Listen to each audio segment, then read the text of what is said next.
Hey everyone, welcome to practice mock. कैसे हो आप सभी? बढ़िया हो, मज़े में हो, अच्छे से प्रिपरेशन कर रहे हो? बस करते रहो। आज डे 5 है हमारे 45 डे यूट्यूब सेशन का। 4 सेशंस हमने ऑलरेडी ले रखे हैं, जहाँ पे हमने पहले दिन पैराजंबल किया, सेकंड दिन हमने पैराजंबल को कंटिन्यू किया, कुछ सेंटेंस रीअरेंजमेंट के अच्छे क्वेश्चंस किए। थर्ड एंड फोर्थ सेशंस में हमने एरर डिटेक्शन के अच्छे लेवल के क्वेश्चन किए। और आज मैं एक बहुत इंपॉर्टेंट टॉपिक स्टार्ट करने जा रहे हैं, नया एंड इंपॉर्टेंट टॉपिक, और वो टॉपिक है रीडिंग कॉम्प्रिहेंशन का। तो आई होप आप सभी बहुत एक्साइटेड हो गए आज के सेशन के लिए। तो इस सेशन को लाइक ज़रूर कर दो, शेयर जरूर कर दो, और अगर आप न्यू हो इस चैनल पे तो आप सब्सक्राइब करके बेल आइकन को टैप कर देना, क्योंकि अभी 45 डेज़ तक कंटिन्यूस ये सेशंस चलेंगे, जहाँ पे हर टॉपिक को कवर किया जाएगा। काफ़ी बेनिफिशियल है आपके SBI clerk, pre as well as mains examination के लिए। तो आपने जब नोटिफिकेशन ऑन किया होगा तो आपको जितने भी अपकमिंग सेशंस हैं उनके नोटिफिकेशन मिल जाएंगे, तो वो मिस नहीं होंगे आपके।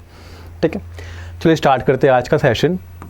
और जो बच्चे आज पहली बार ये सेशन देख रहे हैं, हमारे प्लेटफॉर्म पे पहली बार आए हैं, वो पहले के जो सेशंस हो चुके हैं उनको ज़रूर देख ले। काफ़ी आपको फ़ायदा मिलेगा, काफ़ी अच्छे लेवल के क्वेश्चंस हमने किए हैं अलग अलग टॉपिक्स के, तो उसका बेनिफिट आपको कहीं ना कहीं रियल एग्जाम में मिलेगा, तो देख लेना ज़रूर। अब चलिए स्टार्ट करते हैं आज का आरसी। ठीक है, आई होप आप सभी बहुत एक्साइटेड हो गए। तो आरसी स्टार्ट करने से पहले कुछ बातें मैं आपको बता देना चाहता हूँ कि आरसी कब करना है, कैसे करना है। कभी कभार क्या होता है, जब आप एग्ज़ाम में हो और इंग्लिश सेक्शन खुलता है तो आरसी आपके सामने ही आ जाता है। ठीक है, कभी कभी क्या होता है 3-4 क्वेश्चंस के बाद आता है। अगर सामने ही में आ गया तो आपको पता है कि पहला ही क्वेश्चन आरसी का है, ठीक है, तो उसको वहाँ पर स्किप कर दो। आरसी आपको स्टार्टिंग में ही नहीं करना है सेक्शन के, पहले आपको छोटे छोटे क्वेश्चन कर लेने हैं। एडर वाले कर लो जो एक लाइन के होते हैं, फिल इन द ब्लैंक्स कर लो, जितने भी एक लाइन वाले क्वेश्चन है, वर्ड स्वैप वाले कर लो, वर्ड रीअरेंजमेंट वाले कर लो। उसके बाद मूव करो क्लोज पैसेज पे। मैं आपको अरेंजमेंट बताता हूँ करके। सबसे पहले आपको क्या करना है, आरसी आपको स्टार्टिंग में नहीं करनी है। सबसे पहले आपको करना है सिंगल लाइन वाले क्वेश्चन। ठीक है, इसमें क्या क्या आ गया, इसमें आपका आ गया एरर वाले कर लो, फिल इन द ब्लैंक्स कर लो, वर्ड स्वैप कर लो, वर्ड रीअरेंजमेंट कर लो। कोई अगर वोकैब वाला आया है क्वेश्चन, ठीक है, कि एक वर्ड दिया है, 2-3 सेंटेंसेस दिए हैं, वो कर लो। तो ये आपका पहला होना चाहिए। तो फर्स्ट प्रायोरिटी क्या है, सिंगल लाइन क्वेश्चंस। इसके बाद आओ सेकंड में क्लोज पैसेज पे। ठीक है, अब कभी कभी क्या होता है किसी शिफ्ट में क्लोज पैसेज आ गया, तो किसी शिफ्ट में क्लोज पैसेज नहीं आता है, फिल इन द ब्लैंक्स वाले क्वेश्चन आ जाते हैं। तो अगर आपके शिफ्ट में क्लोज पैसेज नहीं है, फिल इन द ब्लैंक्स है, तो वो दो आप इनको फर्स्ट वाले फेज में ही कर लो।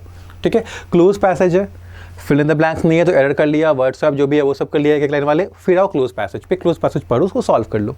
ठीक है, उसके बाद आपको थर्ड में आना है आरसी पे, क्योंकि अब बचा क्या है, फोर्थ में बचता है पैराजंबल।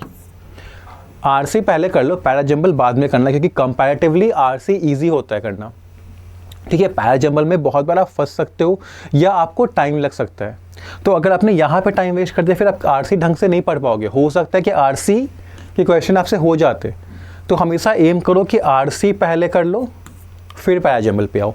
तो ये आप पूरा सीक्वेंस रखना, पहले सिंगल लाइन वाले क्वेश्चंस कर लेना, फिर अपना क्लोज पैसेज कर लेना, आरसी कर लेना, फिर आना पैराजंबल पे। ठीक है, तो ये होना चाहिए। अब लेट्स सपोज कि आरसी पहले के 5 क्वेश्चन थे, 6 नंबर क्वेश्चन से आपका आरसी स्टार्ट हुआ, उसको वहाँ पे मार्क कर लो कि आप बाद में रिविजिट कर लो। सबको पूरा पेपर पूरा फिर से पूरा ये ब्राउज नहीं करना पड़ेगा क्वेश्चन, आप सीधे उस क्वेश्चन पे जाओगे, आपको आरसी मिल जाएगा। हमेशा आरसी के पहले क्वेश्चन को मार्क करना, क्योंकि वहाँ से आरसी स्टार्ट होता है। तो ये तो हो गया कि कैसे करना है आपको, क्या आपकी पूरी अप्रोच रहनी चाहिए। ये काफ़ी अच्छी अप्रोच है, क्योंकि इसमें आपके मैक्सिमम क्वेश्चंस हो जाएंगे। 30 आउट ऑफ 30 भी अटेम्प्ट कर सकते हो आप इस अप्रोच का लेके। हेल्प, ठीक है। अब ये हुआ कि क्या रखनी, किस तरह से आपको सीक्वेंस रखना है। अब आरसी करना कैसे है वो हम देखते हैं। तो जब भी आरसी आता है प्री में, तो कि प्री में या 20 मिनट्स मिलते ही हैं। ठीक है, तो हमारे पास इतना टाइम नहीं होता कि हम पूरा का पूरा आरसी पढ़े, ध्यान से पढ़े, स्टोरी जो भी दी है, जो भी आर्टिकल लिखा है वो पढ़े। तो क्या करना होता है हमें, सबसे पहले क्वेश्चंस को देखो कि किस नेचर के क्वेश्चंस पूछे गए हैं। ठीक है, क्वेश्चंस आपने देख लिया, उसके बाद नोटिस करो कि किसी क्वेश्चन में जो कीवर्ड्स हैं उन्हें लिख लो। कभी कभी क्या होता है डायरेक्ट क्वेश्चंस आते हैं तो आरसी के एक पार्ट से आ रहे होते हैं, बेनिफिट पूछ लिया, किसी की डेफिनेशन पूछ ली, यूजर्स पूछ लिया, वो कीवर्ड्स होंगे आपके, किसी का स्टेटमेंट पूछ लिया, वो भी कीवर्ड है। तो वहाँ पे वो कीवर्ड आप नोट कर लो, जब आप आरसी को पढ़ रहे होगे तो वहाँ पे आपको तुरंत आपको कीवर्ड से मैच करके आंसर उसको कर दोगे। तो देखते हैं कि इस वाले आरसी में किस तरह के क्वेश्चन है। सबसे पहले तो ये है कि पूछ रहा है as per the passage which of the following statements are true. Passage के अकॉर्डिंग कौन कौन से स्टेटमेंट्स जो दे रखे हैं 3 ट्रू है, सही है। अब देखो ट्रू फॉल्स वाले स्टेटमेंट्स में कोई कीवर्ड नहीं होता। ये स्टेटमेंट्स किसी भी पैराग्राफ से हो सकते हैं आरसी के। जो हमारा आरसी है ये किसी भी पार्ट में हो सकते हैं, तो इसके लिए हमें आरसी का पूरा नॉलेज होना चाहिए। इसमें कोई कीवर्ड नहीं है। आगे बढ़ते हैं।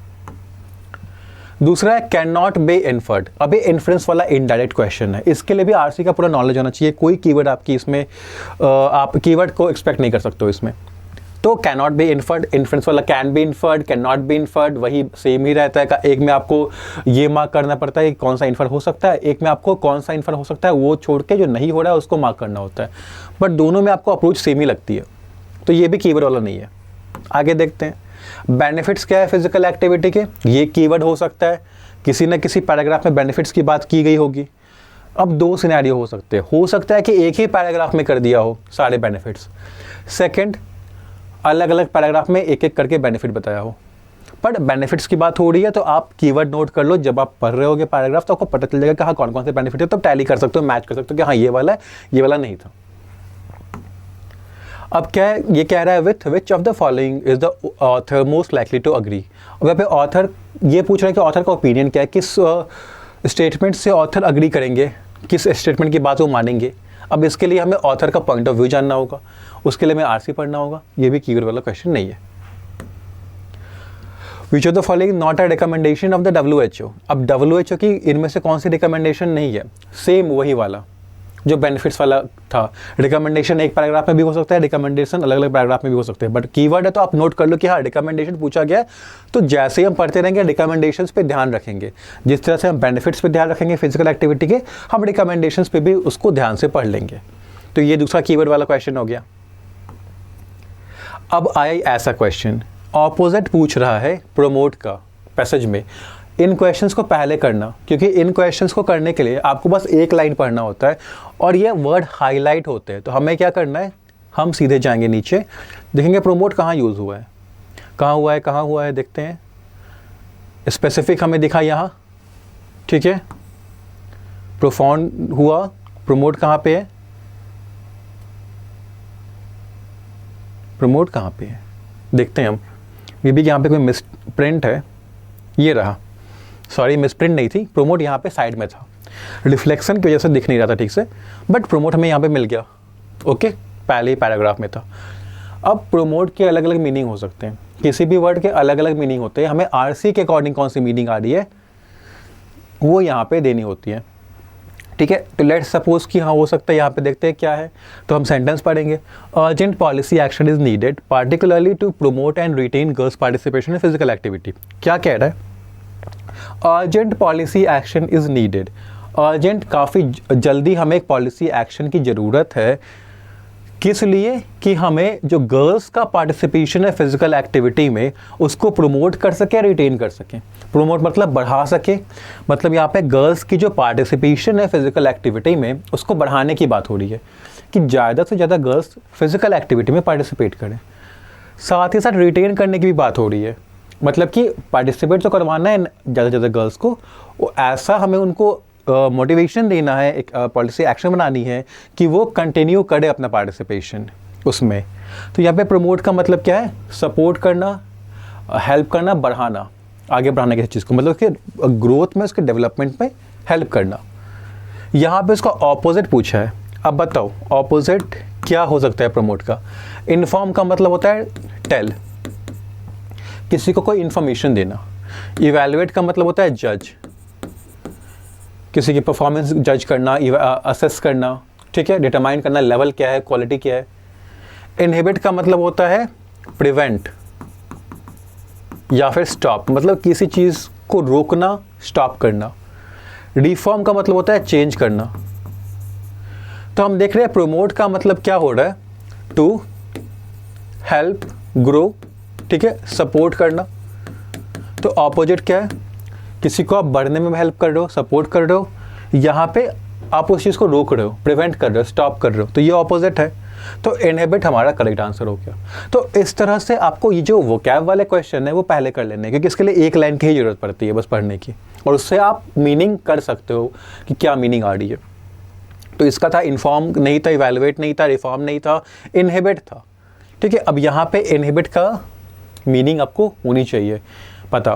तो ये कैसे होगा, तो जितना ज़्यादा आप रीड करोगे आर्टिकल्स को, एडिटोरियल्स को, ठीक है, डिफरेंट सोर्सेज से आप मॉक्स लगाओगे, मॉक्स में भी काफ़ी सारे वर्ड्स मिलते हैं, जितने रिसोर्सेज आप कर पाओगे और प्रैक्टिस उतने करो तो आपको नए नए वर्ड्स मिलते रहेंगे, उनकी मीनिंग्स आपको पता चलती रहेगी,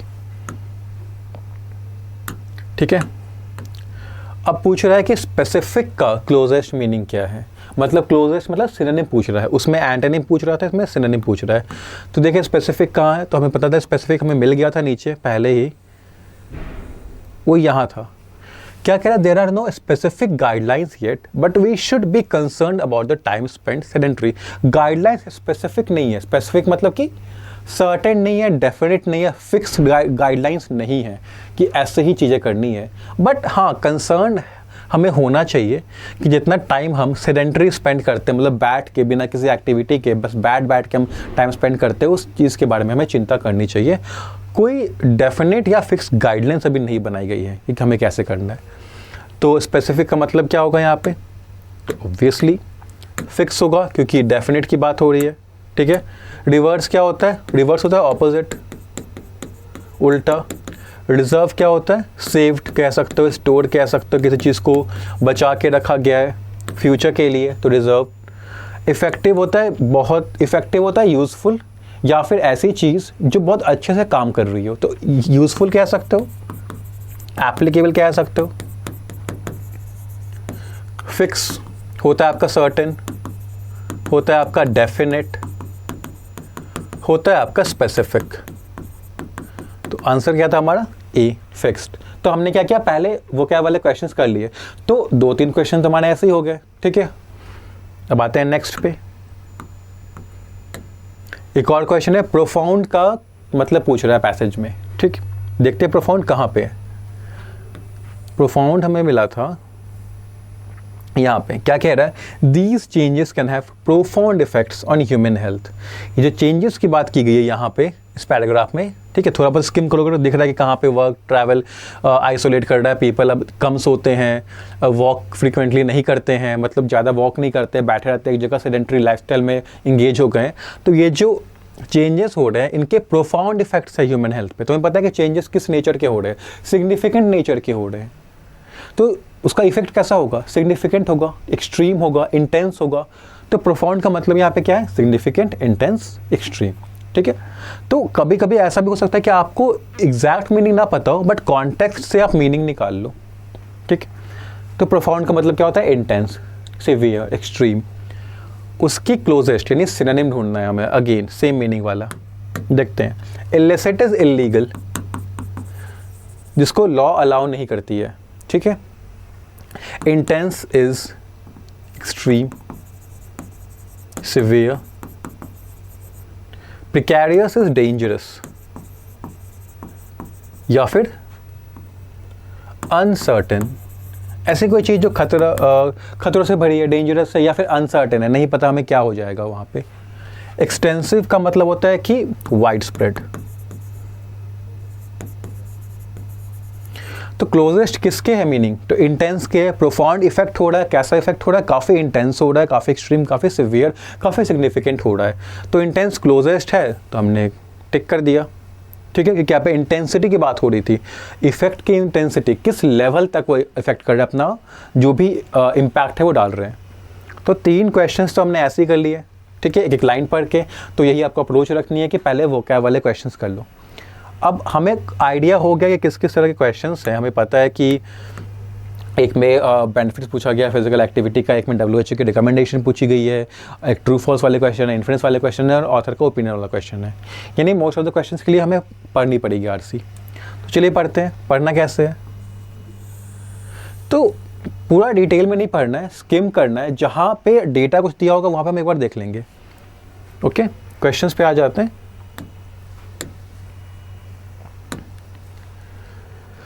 देखते हैं। A study has found that more than 80% of adolescents worldwide are not active enough. ठीक है, they have put their health at risk by sitting focused on a screen rather than running about. क्या कह रहा है कि एक study हुई है, उसमें ये पता चला है कि 80% से ज़्यादा adolescents पूरे दुनिया में एक्टिव नहीं है। मतलब वो वॉकिंग, सिटिंग एक्टिविटी जो भी होती है, फिजिकल एक्टिविटी, उसमें एंगेज नहीं करते हैं खुद को। They have put their health at risk by sitting focused on a screen rather than running about. और क्या करते हैं, बैठे रहते हैं, स्क्रीन चलाते रहते हैं, मोबाइल चला रहे हैं, लैपटॉप चला रहे हैं, तो उससे उन्होंने अपने हेल्थ को रिस्क पे डाल दिया है। ठीक है, क्योंकि वो दौड़ भाग नहीं कर रहे हैं, इसीलिए। The proportion of insufficiently active girls in 27 countries rose to more than 90% in 2016. अब जो परसेंटेज था insufficiently active girls, वर्ड्स पे ध्यान देना, कभी कभी वर्ड्स पे भी काफ़ी हिंट छुपा होता है। यहाँ पे बात हो रही है इनसफिशिएंटली एक्टिव गर्ल्स, मतलब जो एक्टिव गर्ल्स ऐसी है जो इनसफिशिएंट एक्टिव, सफिशिएंटली एक्टिव है, मतलब कि एक्टिव नहीं है, इनएक्टिव है। तो जो इनएक्टिव गर्ल्स है 27 कंट्रीज़ में, उनका परसेंटेज 90% से ज़्यादा बढ़ गया था। कब? 2016 में। There was a significant gender gap with girls lagging behind boys in physical activity. एक बहुत ही बड़ा जेंडर गैप देखने को मिला, जहाँ पे गर्ल्स कम हो रही थी बॉयज़ से फिजिकल एक्टिविटी में एंगेज। मतलब फिजिकल एक्टिविटी का लेवल्स गर्ल्स में कम था, बॉयज़ में तो कम था, बट गर्ल्स में बॉयज़ से भी कम था। In all but 4 countries, Afghanistan, Samoa, tonga, Zambia. Important line है, मैं आपको समझाता हूँ। यहाँ पे क्या बात हुई कि जो परसेंटेज था गर्ल इनसफिशिएंटली एक्टिव गर्ल्स का, यानी कि इनएक्टिव गर्ल्स का 27 कंट्रीज़ में, वो बढ़ के 90% हो गया था 2016 में। एक बहुत सिग्निफिकेंट जेंडर गैप था जिसमें गर्ल्स पीछे थी बॉयज़ से फिजिकल एक्टिविटी में। इन ऑल बट, देखो इन ऑल का मतलब कि सब में, बट एक्सेप्शन शो करता है। यहाँ तक अगर हम बात करें इस सेंटेंस तक, तो इसकी मीनिंग है कि जेंडर गैप है, सिग्निफिकेंट है, गर्ल्स सारी ही कंट्रीज़ में बॉयज़ से पीछे हैं अगर फिजिकल एक्टिविटी की बात करें। बट सेंटेंस यहाँ ख़त्म नहीं हो रहा, बट के साथ और आगे बढ़ रहा है। बट 4 कंट्रीज़ का मतलब कि इन 4 कंट्रीज़ को छोड़ के, अब किसको? अफगानिस्तान को, समोआ को, टोंगा को, जाम्बिया को, इन 4 कंट्रीज़ को छोड़ के बाकी सारी कंट्रीज़ में जेंडर गैप देखने को मिला। मतलब इन 4 कंट्रीज़ में जेंडर गैप देखने को नहीं मिला। मतलब इन 4 कंट्रीज़ में या तो बराबर होगा, या तो ये गर्ल्स का जो रेशियो होगा, फिजिकल गर्ल्स का रेशियो, गर्ल्स ज़्यादा ये हो रही होंगी इंगेज फिजिकल एक्टिविटी में। ठीक है, तो हमारे काम की इन्फॉर्मेशन क्या है यहाँ पे कि जेंडर गैप है, सब में नहीं है, सारे के सारे 27 कंट्रीज़ में नहीं है, इन 4 कंट्रीज़ को छोड़ के बाकी सब में है।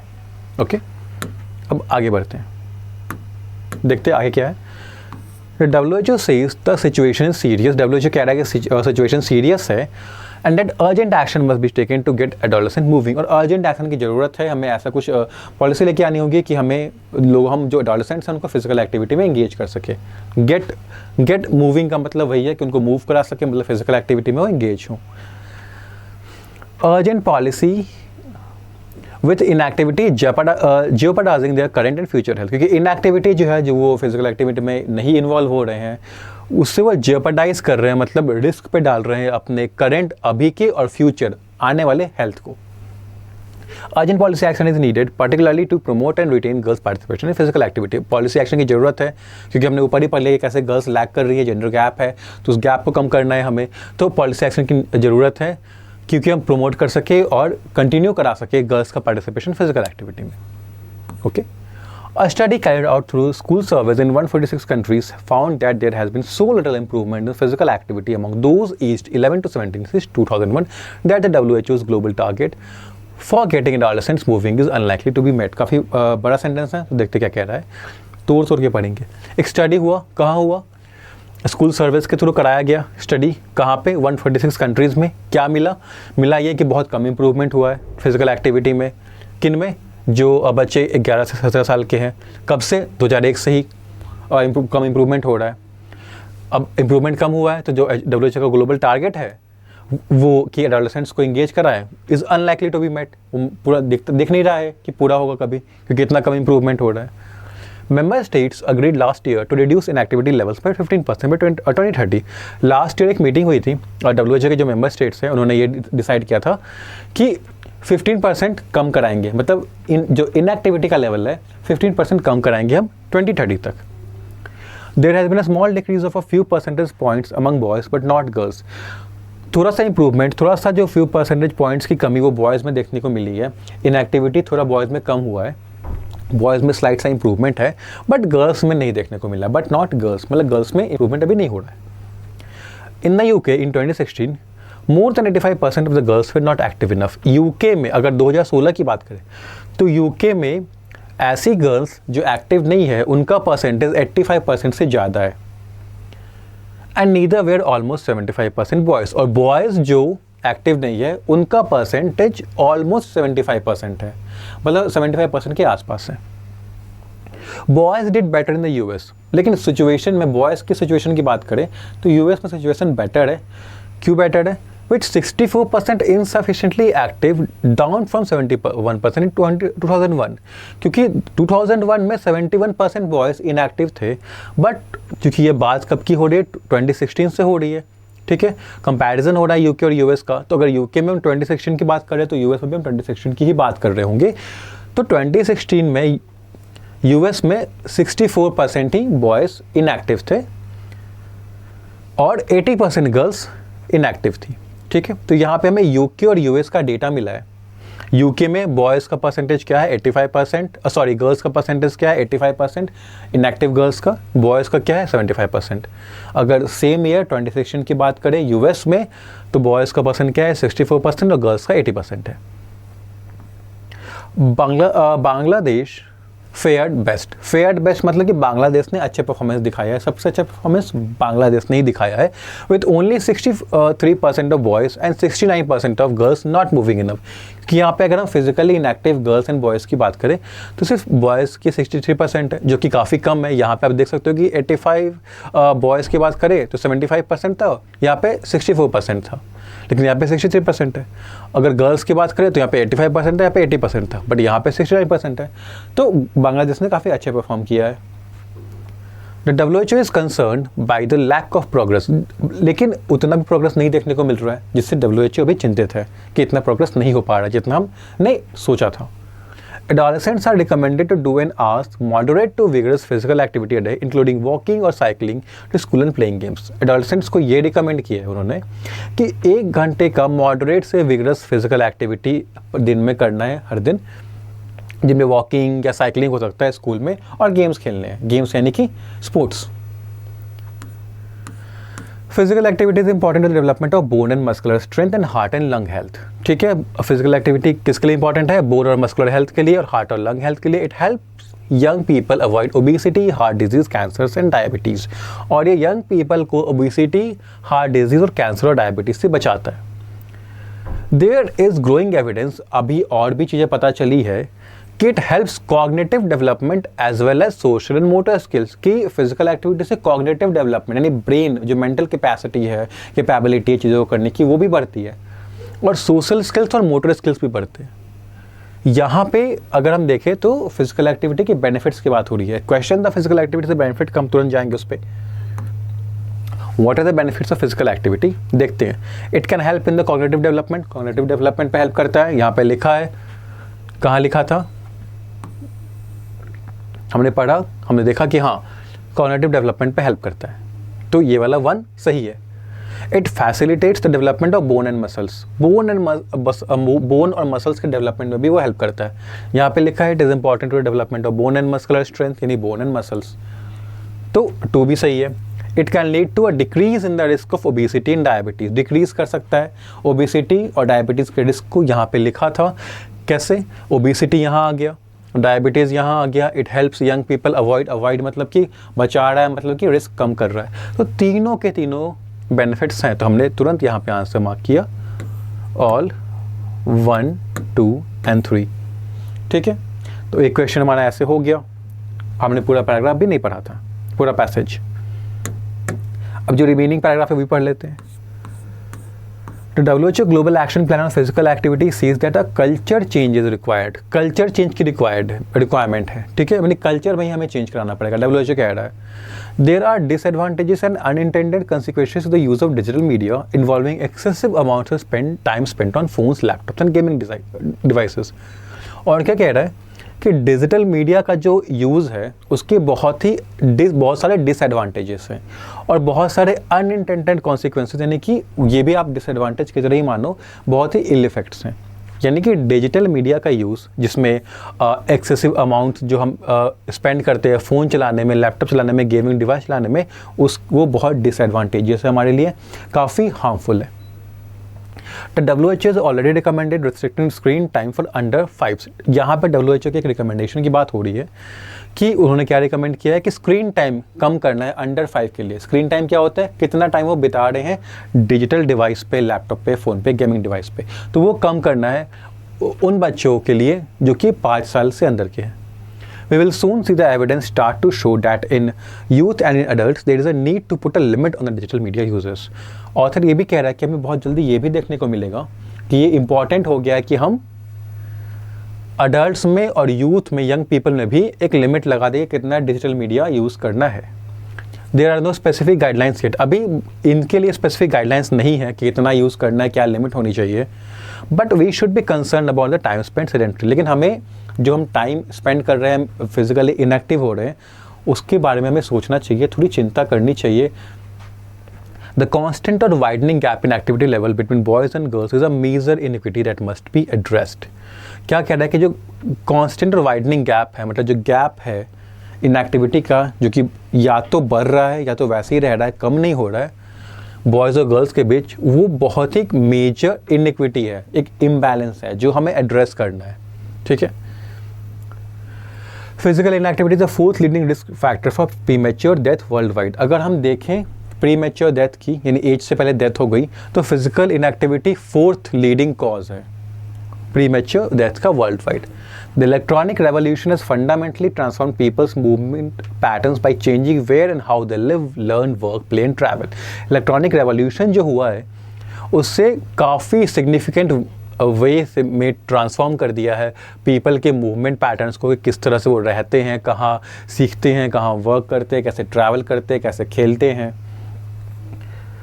Progressively isolating them indoors. और इसका रिजल्ट क्या हुआ है कि अब लोग इंडोर्स, घर के अंदर समय ज़्यादा बिता रहे हैं, बाहर वो नहीं बिता रहे हैं. कहने का मतलब क्या है कि वो फिजिकल एक्टिविटी में इंगेज नहीं हो रहे हैं, वो ज़्यादातर टाइम डिजिटल स्क्रीन में रहते हैं. पीपल स्लीप लेस, लोग आजकल कम सो रहे हैं. सिट मोड, ज़्यादा टाइम तक बैठे रहते हैं. वॉक लेस फ्रीक्वेंटली, कम वॉक करते हैं. ड्राइव मोर रेगुलरली, ड्राइव ज़्यादा करते हैं, मतलब गाड़ी चला के ज़्यादा जाते हैं, वॉक कम करके जाते हैं. And do less physical activity than earlier, और पहले से कम फिजिकल एक्टिविटी करते हैं. They are increasingly moving from one country to another.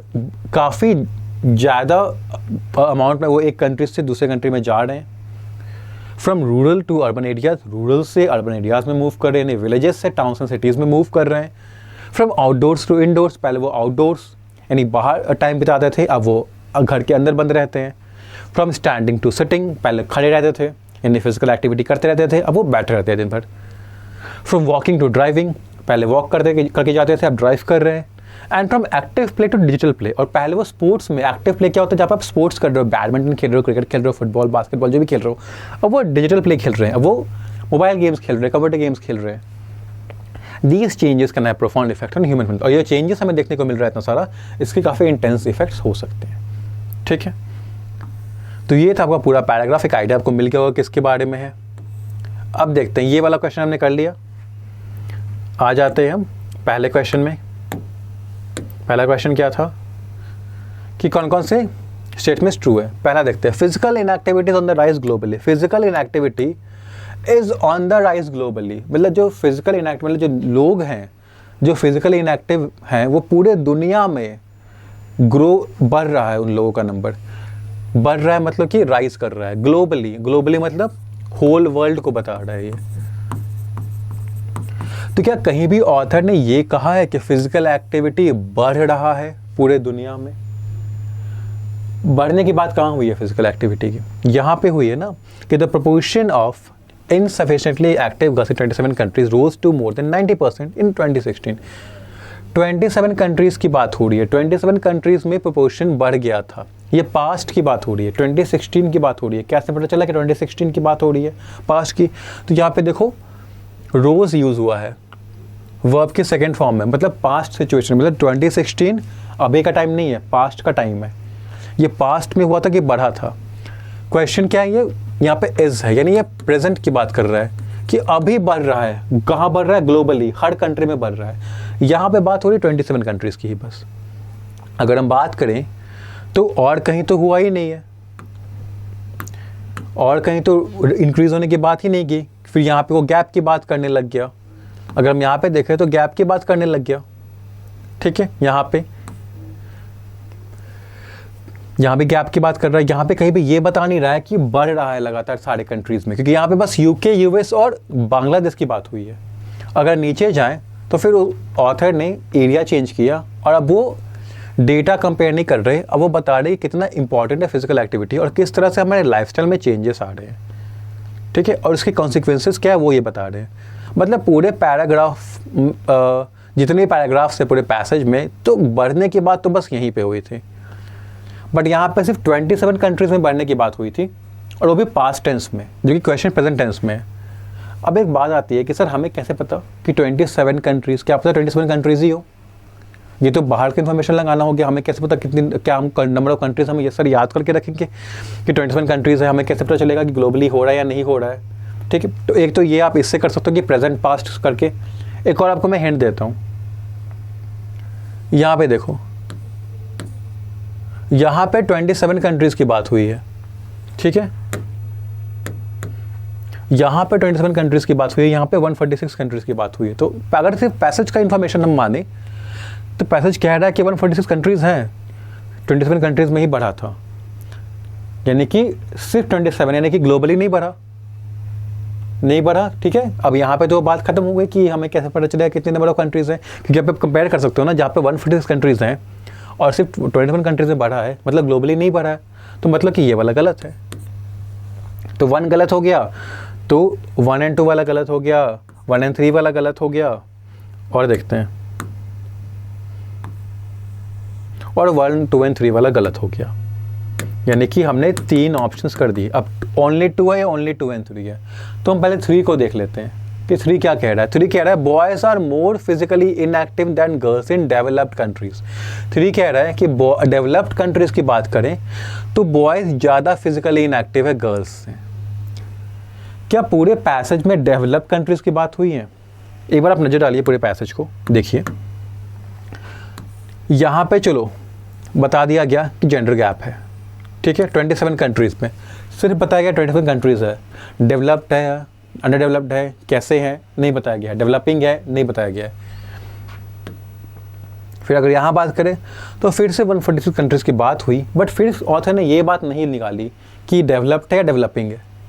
आगे बढ़े, यहाँ से तो यहीं पर तक कंट्रीज़ की बात हो रही थी कि यहाँ से तो फिर फिजिकल एक्टिविटी की इंपॉर्टेंस की बात हो गई, कंट्री तो चला गया आउट ऑफ कॉन्टेक्स्ट यहाँ पे, यानी कि 3 नहीं है, 3 गलत है, 3 ट्रू नहीं है।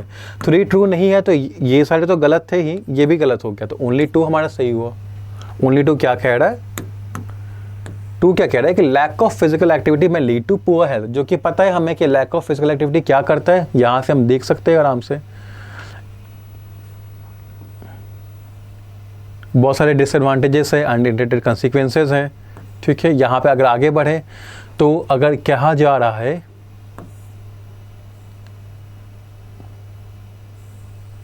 ठीक है, हाँ, यही भी कहा गया था कि इनएक्टिविटी जेपरडाइज कर रहा है उनके करंट एंड फ्यूचर हेल्थ को, यानी कि फिजिकल इनएक्टिविटी पुअर हेल्थ करता है, तो 2 सही है हमारा। तो ऐसे आपको एलिमिनेट करना है चीज़ें, ठीक है।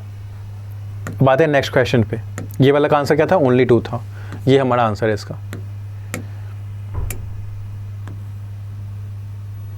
बात है next, can not be inferred वाला है, एक बार आप करके देखो।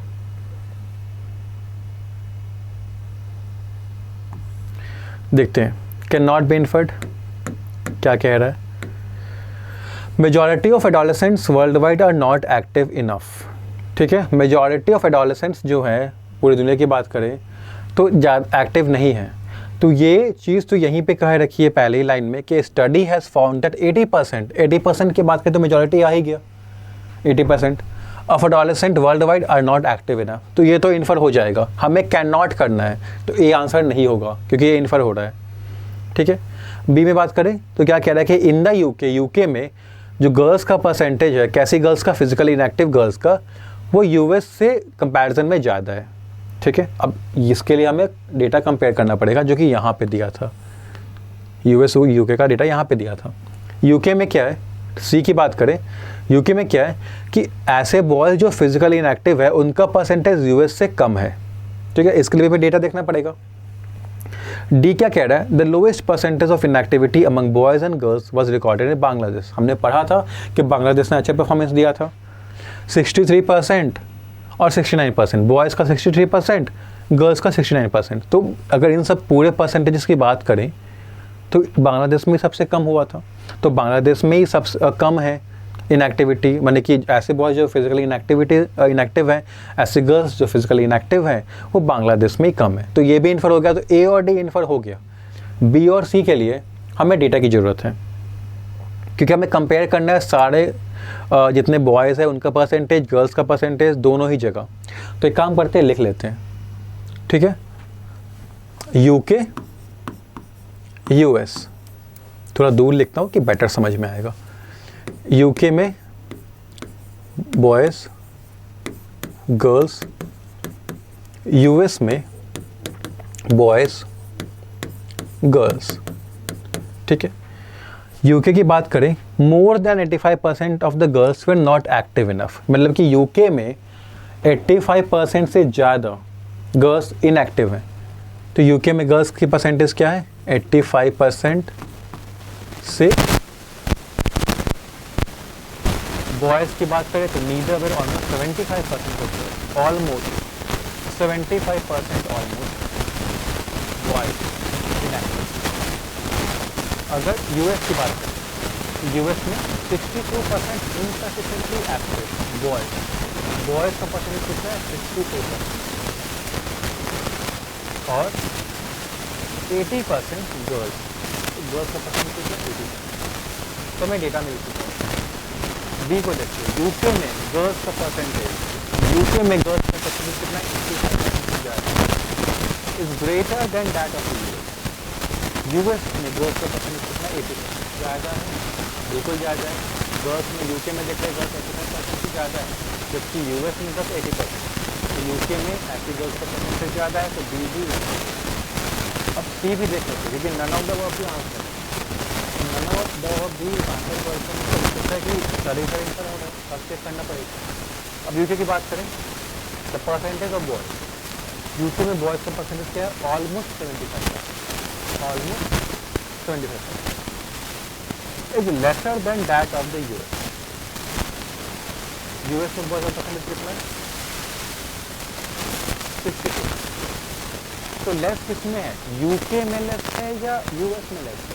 यूके में देख रहे हैं ऑलमोस्ट 75% है, मतलब कि थोड़ा बहुत इधर उधर होगा, अबाउट 25% है।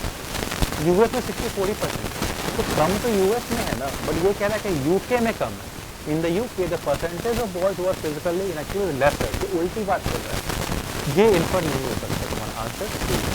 क्यों? क्योंकि यूएस में कम है, यूके में नहीं। सेंटेंस का कह रहा है कि यूके में कम, यूएस में। तो इसके लिए हमने क्या किया था, डेटा आराम से लिख लिया, तुम्हारे लिए ईजी हुआ। अब यही बार बार पढ़ते रहते तो हम खुद कंफ्यूज होते हैं। तो हमने आराम से लिखा और आराम से हमने यहाँ पे लिखा, जैसे कि इंटरवल क्वेश्चन कर लिया। अब आते हैं नेक्स्ट। बेनिफिट वाले क्वेश्चन हमने कर लिए थे पहले। अब ऑथर कौन से स्टेटमेंट से अग्री करेंगे वो देख लेते हैं। हमने पढ़ लिया पूरा पैसेज, ठीक है। हमने पढ़ा है कि ऑथर का व्यू पॉइंट है, electronic devices have not had much of an impact on our lifestyle. Electronic device हमारे लाइफस्टाइल पे ज़्यादा इफेक्ट नहीं पड़ता। क्या ऑथर अग्री करेंगे? नहीं करेंगे, क्योंकि ऑथर ने कहा है यहाँ पे कि कैसे जो डिजिटल मीडिया जिसमें आपका फ़ोन, लैपटॉप, गेमिंग डिवाइस आता है, इनके काफ़ी डिसएडवांटेजेस है, अनइंटेंडेड कॉन्सिक्वेंसेज हैं। अगर हम और बात करें, उन्होंने यहाँ पे रिकमेंड भी किया है कि एक लिमिट लगानी चाहिए बच्चे के लिए भी और एडल्ट और यंग पीपल के लिए भी। और ऑन नीचे की बात करें, उन्होंने कहा है कि फिजिकल इनएक्टिविटी क्यों हो रही है, डिजिटल जो आपका इलेक्ट्रॉनिक डिवाइस है उसकी वजह से हो रही है, लोग ज़्यादा यूज हो गए इलेक्ट्रॉनिक डिवाइस में और उसके कारण प्रीमेच्योर डेथ का रिस्क है। उसके बाद जो इलेक्ट्रॉनिक रेवोल्यूशन हुआ है, जो इलेक्ट्रॉनिक डिवाइसेस हम यूज़ करने लगे, उसके इतने सारे जो चेंजेस हैं उनके भी इफेक्ट्स होंगे ह्यूमन हेल्थ में, प्रोफाउंड हो गए, इंटेंस इफेक्ट होंगे। तो इससे तो अग्री नहीं करेंगे आप, ठीक है। तो अगर इससे अग्री नहीं कर रहे हैं तो ये ऑल ऑफ द अबव वाला भी गलत हो गया, ए गलत और ई गलत। Digital media can not be blamed for lack of physical activity. और जब आप ये पढ़ रहे होंगे इसका, तो इससे आप ये वाला आंसर भी कर सकते हो। क्या कह रहे हैं कि डिजिटल मीडिया जो है उनको हम ब्लेम नहीं कर सकते, जो फिजिकल एक्टिविटी में लोग कम इंगेज हो रहे हैं उसके लिए डिजिटल मीडिया जिम्मेवार नहीं है। बट ऑथर ने कहा है, ऑथर ने दिखाया है कैसे उसी का कंसिक्वेंसेस है, डिजिटल मीडिया, इलेक्ट्रॉनिक डिवाइसेज, इन्हीं का कंसिक्वेंसेस है कि कम हो रहे हैं, लैक ऑफ फिजिकल एक्टिविटी कम हो रही है। तो ए भी से भी नहीं करेंगे, बी से भी नहीं करेंगे। Sports should be encourage in schools, sports को स्कूल में इनकरेज करना चाहिए। क्या ऑथर इससे अग्री करेंगे? बिल्कुल अग्री करेंगे, क्योंकि ऑथर ने कहा भी है और ये तो हमें समझ में भी आ रहा है कि स्पोर्ट्स को although schools provide sports facilities, they are often under pressure, but communities and sporting associations can help sports को बढ़ावा देने की बात यहाँ पे हो रही है। स्कूल्स में स्पोर्ट्स को इंकरेज करना चाहिए, जो स्पोर्ट्स फिजिकल एक्टिविटी से रिलेटेड है। ऑथर बिल्कुल अग्री करेंगे कि वो फिजिकल एक्टिविटी के फेवर में बात कर रहे हैं पूरे पैसेज में, उसके बेनिफिट्स की बात करें। डी की बात करें, parents should ask their children to focus solely on their academics. Parents क्या चाहते हैं कि बच्चे सिर्फ अपने एकेडमिक्स, अपने पढ़ाई पे दें। क्या ऑथर इसे माने? बिल्कुल नहीं। जो ऑथर का कहना है, parental encouragement and providing role model is also valuable. Parental encouragement किसके लिए? फिजिकल एक्टिविटी में एंगेज होने के लिए। ऑथर क्या कह रहे हैं कि एकेडमिक्स के साथ फिजिकल एक्टिविटी में भी एंगेज हो आप। तो ऑथर इससे भी नहीं मानेंगे, ये वाली बात भी नहीं मानेंगे कि पेरेंट्स को सिर्फ बच्चों के पढ़ाई पे ही ध्यान देना चाहिए। पेरेंट्स को दोनों पे ध्यान देना चाहिए, पढ़ाई पे भी और स्पोर्ट्स। पर ये वाली बात मैंने सही हो गई, स्पोर्ट्स वाले की क्वेश्चन करें तो ऑथर इस वाले से अग्री कर जाएंगे, तो हमारा इसका आंसर हो गया ठीक। अब WHO का रिकमेंडेशन क्या है, कौन सा नहीं है? नॉट की बात हुई है, कौन सा रिकमेंडेशन नहीं है? There is a need to incorporate yoga in our daily life. Yoga को इनकॉर्पोरेट करने की नीड है डेली लाइफ में। पूरे पैसेज में क्या योगा की बात कहीं भी हुई है? नहीं हुई है। तो इससे ही हम कर सकते हैं कि रिकमेंडेशन नहीं होगा WHO का, क्योंकि योगा की तो बात ही नहीं हुई ना। कल्चरल प्रैक्टिस में चेंज की बात की है, हमने पढ़ा था। कहाँ पढ़ा था? तो WHO के रिकमेंडेशन में ही पढ़ा था हमने कि a culture change is required. WHO global action plan on physical activity says that a culture change is required. तो यहाँ पे कल्चर चेंज की रिक्वायरमेंट है, तो ये है recommendation. There is a need for restricting screen time for under 5। Screen time for under 5 की बात की है, WHO is already recommended restricting screen time for under 5। हो गया मैं, ठीक है। There is a need to address the gap in activity levels between boys and girls. और जो एक्टिविटी लेवल है उसको हमें एड्रेस करना। तो यहाँ लिखा है द कांस्टेंट और widening gap in activity levels between boys and girls is a major inequity that must be address. तो यहाँ से ये वाला सही हो गया कि नीड तो है एड्रेस करने की, जो गैप आ गया है बॉयज़ गर्ल्स में एक्टिविटी लेवल्स को लेके, बट कहीं भी योगा की बात नहीं हुई थी, तो योगा रिकमेंडेशन नहीं था। तो हमारा आंसर हो गया इसका ए, ठीक है। बाकी ये तीन तो हमने कर लिया। तो देखा आपने कि कितने मतलब ईजिली से, अगर जब हमने सेग्रीगेट किया क्वेश्चन टाइप्स को, हमने पहले वोकैब वाले क्वेश्चंस कर लिए, फिर आके हमने एक और पैसेज पढ़ लिया, ठीक है। पहले हमने क्वेश्चन देख लिए, वोकैब वाले क्वेश्चंस पहले कर लिए, फिर हमने पैसेज देख लिया, कीवर्ड्स का थोड़ा बहुत हेल्प लिया, क्योंकि मोस्ट क्वेश्चंस क्या थे, ट्रू फॉल्स, इन्फ्रेंस, रिकमेंडेशंस वैसे थे। तो हमने काफ़ी अच्छी तरह से इस पैसेज को सॉल्व कर लिया। तो आप भी इस तरह का अप्रोच रखो, जब भी आप आरसी सॉल्व कर रहे हो, पहले वोकैब वाले क्वेश्चन सॉल्व कर लेना, फिर कीवर्ड्स वाले क्वेश्चन पे ध्यान देना, फिर जाके, चूँकि आप कीवर्ड्स वाले क्वेश्चन सॉल्व करोगे तो रीड तो करनी ही है आपको। जब आपने रीड कर लिया पूरा पैसेज तो आइडिया आपको मिल गया, तो आपके लिए काफ़ी ईजी हो जाएगा इन तरह के क्वेश्चन को सॉल्व करना कि कौन सा स्टेटमेंट ट्रू है, कौन सा आप इन्फर नहीं कर सकते। ठीक है, बेनिफिट्स वाला तो कीवर्ड वाला ही क्वेश्चन था, कौन से अग्रीमेंट्स ऑथर अग्री करेंगे ये भी आपको आइडिया मिल जाएगा, और रिकमेंडेशन वाला तो कीवर्ड वाला ही था, हमें एक पैराग्राफ से ही मिल गया था आंसर। ठीक है, तो यही था आपका पैसेज। कैसा लगा सेशन ज़रूर बताना आप हमें कमेंट सेक्शन में। कोई डाउट हो सेशन से रिलेटेड, कोई क्वेश्चन समझ नहीं आया हो तो वो भी आप आराम से हमारे कमेंट सेक्शन में बता सकते हो अपने डाउट, मैं वहाँ पे सॉल्व कर दूँगा। ठीक है, अब हम मिलेंगे आपसे नेक्स्ट सेशन में एक और अच्छा प्रैक्टिस सेट लेके और नया मतलब नए लेवल के क्वेश्चंस लेके, और वो भी आपके लिए काफ़ी बेनिफिशियल होंगे। तो एक चीज़ आपको बताना चाहूँगा मैं कि हाँ, जो भी अभी एस्पिरेंट्स हैं जो बैंक एग्ज़ाम के लिए प्रिपेयर कर रहे हैं, तो अगर उनको रिसोर्सेज की ज़रूरत है, मॉक्स की ज़रूरत है, PDF कोर्स की ज़रूरत है, वीडियो कोर्स की ज़रूरत है, तो हमारे क्रिसमस सेल का जो ऑफ़र है उसको अवेल कर सकते हैं, उसका फ़ायदा उठा सकते हैं। आपको फ्लैट 35% डिस्काउंट मिल जाएगा, ये मैक्सिमम डिस्काउंट है। कैसे मिलेगा? कूपन कोड लगाना है आपको SANTA, SANTA, SANTA लगाते ही आपको 35% का मैक्सिमम डिस्काउंट मिल जाएगा। ये डिस्काउंट आपको जितने भी हमारे बैंकिंग और इंश्योरेंस वाले मेजर एग्ज़ाम्स हैं, जैसे भी SBI क्लर्क आ गया है, SBI PO की नोटिफिकेशन भी एक्सपेक्टेड है, तो उनके प्री के रिसोर्सेज हो गए, मेन के रिसोर्सेज हो गए, मॉक्स हो गए, आपके PDF कोर्स हो गए, वीडियो कोर्स हो गए, वो सब आपको इस डिस्काउंट पे मिल जाएंगे। उस सब पे आपको ये डिस्काउंट चलेगा। तो 35% का जो फ्लैट डिस्काउंट लेना है आपको, 35% मैक्सिमम डिस्काउंट है ये, तो आप ये कूपन कोड SANTA लगा के SANTA क्रिसमस सेल का ऑफ़र अवेल कर सकते हो। तो अब मिलते हैं आपसे नेक्स्ट सेशन में, तब तक के लिए अच्छे से प्रैक्टिस करते रहो, अच्छे से पढ़ाई करते रहो, अपने हेल्थ का ध्यान रखो। I will meet in the next session, तब तक के लिए have a nice day, thank you and take care.